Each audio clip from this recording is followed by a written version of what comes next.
Have you ever wondered what it would feel like if your pilots decided to experiment mid-flight? To try things they normally wouldn't do, just to see how the plane really reacts? Sounds thrilling, right? But what if I told you that this kind of experiment could quickly spiral into a nightmare, not just for the pilots, but for anyone on board? Stick around, because what happened on Air France Flight 1414 will make you question everything you thought you knew about air travel safety. The calm before the storm. It was the evening of March 28, 2017. Paris Charles de Gaulle Airport was calm, with only light winds brushing across the runway. Air France Flight 1414 was preparing for its final flight of the day, a short hop over to Zurich, Switzerland. The Airbus A318 waiting on the tarmac was almost empty, carrying only 35 passengers. On board, the mood was typical.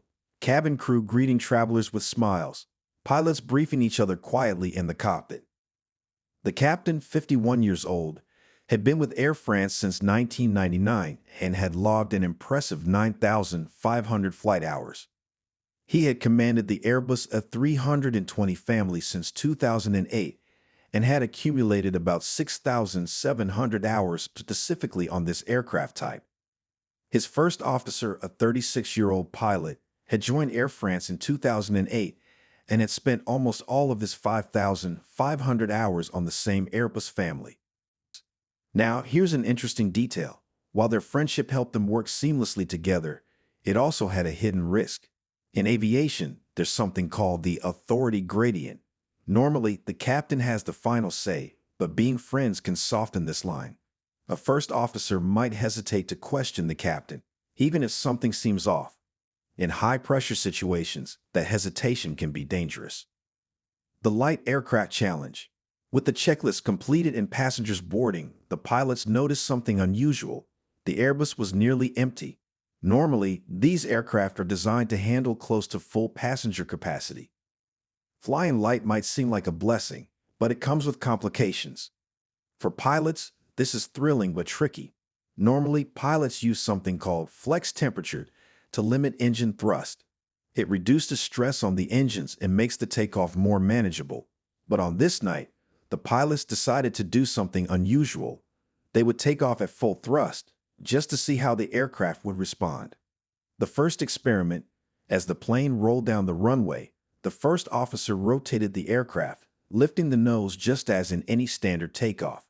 But because the engines were producing maximum thrust and the plane was light, it began to climb faster than usual. The flight director, the instrument guiding the pilots, stopped indicating a higher pitch at 18 degrees. Still, the first officer continued to pull back, trying to maintain his familiar climb speed. Within seconds, the plane's pitch rose to 24.6 degrees, far above normal takeoff procedures. At this point, Airbus' advanced fly-by-wire system kicked in. The plane's nose-up protections were activated. Then, a system called Alpha Floor Protection briefly engaged. This system is designed to prevent stalls when a plane loses lift due to excessive nose-up attitude. For a split second, the aircraft essentially took control to protect itself. The pilots likely didn't notice it immediately. Despite the warnings and protections, the flight continued. The takeoff was successful, the plane climbed to cruising altitude, and after a short flight, it landed safely in Zurich. On the surface, nothing seemed wrong, but the pilots knew something unusual had happened, something worth investigating. Curiosity turns risky. 2 days later, the same pilots were scheduled for a ferry flight, a flight with no passengers, from Toulouse back to Paris. This time, they would be flying an Airbus A321, a larger aircraft than the A318 they had flown previously. The captain and first officer saw this as a perfect opportunity, another full-thrust takeoff with an empty aircraft. They could recreate the strange behavior they had seen and explore the aircraft's limits without passenger comfort being an issue. From a learning perspective, it seemed reasonable. But there's a catch.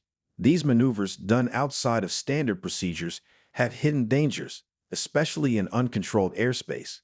The flight of the empty jet. The Airbus A321 taxied to runway 14 left in Toulouse. Engines stabilized, systems checked. Everything seemed normal. Then, at 17:52 local time, the captain pushed the thrust levers to/gay, maximum takeoff thrust. The empty aircraft surged forward with incredible speed. As the captain rotated, the aircraft climbed steeply. At first, the nose was pitched at 17 degrees, but the acceleration continued to climb toward 24 degrees, and the sidestick input went beyond 14 degrees, once again triggering alpha floor protection. The climb was aggressive, rapid, almost reckless, but the aircraft was still within structural limits. The pilots had essentially created a jet-powered roller coaster in the sky. Unintended consequences. But here's where things took a more alarming turn. The pilots continued climbing and leveling off at flight level 100, about 10,000 feet. They intentionally kept the engines at climb thrust, causing the aircraft to accelerate rapidly to 350 knots.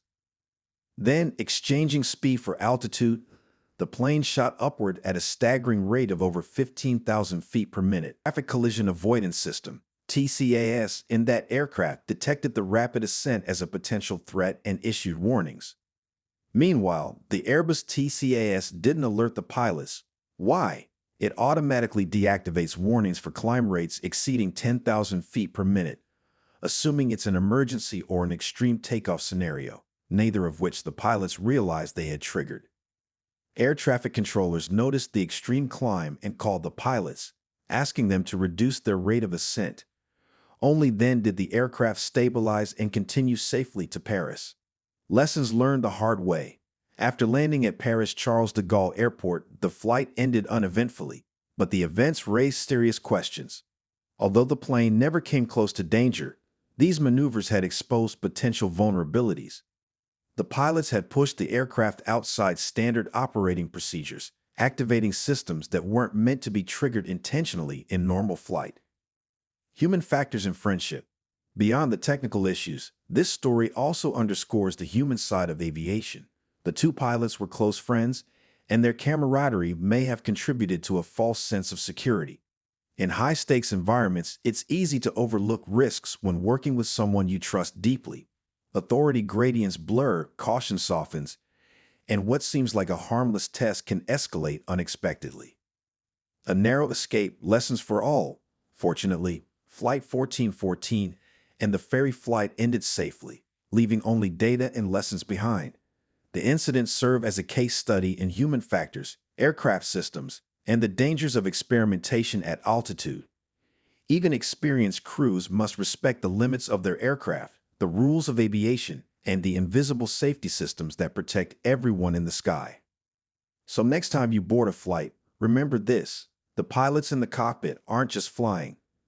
They are managing complex systems, human factors, and split-second decisions that could make or break a journey.